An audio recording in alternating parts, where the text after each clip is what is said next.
ভাই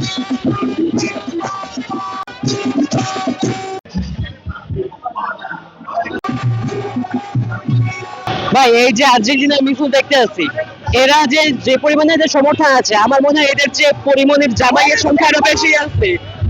এই যে আমরা ব্রাজিলের যা মিছিল আয়োজন করছি, এদের চেয়ে শতগুণে লোক বেশি হয়েছে। আমাদের যারা আর্জেন্টাইন ফ্যানরা আছে তাদের একটা আনন্দ যাত্রা বা একটা শোভাযাত্রা। আমরা এখানে জাস্ট আমাদের 22 সালে আমরা বিশ্ব চ্যাম্পিয়ন হয়েছে, আমরা আশা করছি এইবারও বিশ্ব চ্যাম্পিয়ন হবে। আর আপনারা জানেন যে বাংলাদেশের সব থেকে বড় ফ্যান বেসটাই হচ্ছে আর্জেন্টিনা। তারা এরকম একটা আয়োজন করেছে জাস্ট আমাদের আনন্দ ভাগাভাগি করে।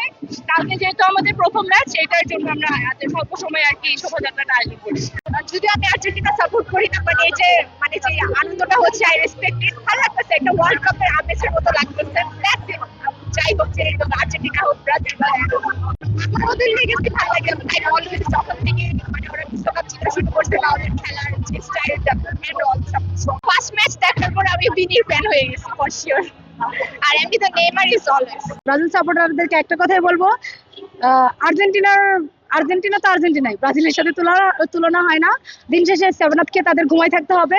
আর তাদেরকে বলবো, আপনারা প্লিজ রাতের বেলা বেশি বেশি 7 আপ খেয়ে ঘুমাবেন, যেন সকালে তাড়াতাড়ি উঠতে পারেন। উঠে 7টার আগেই ফ্রেশ একটা ঘুম থেকে উঠে আমাদের আর্জেন্টিনার খেলা দেখতে পারেন, আর সাথে অনেকগুলো বোতল 7 আপ নিয়ে বসে তারপর খেলা দেখবেন।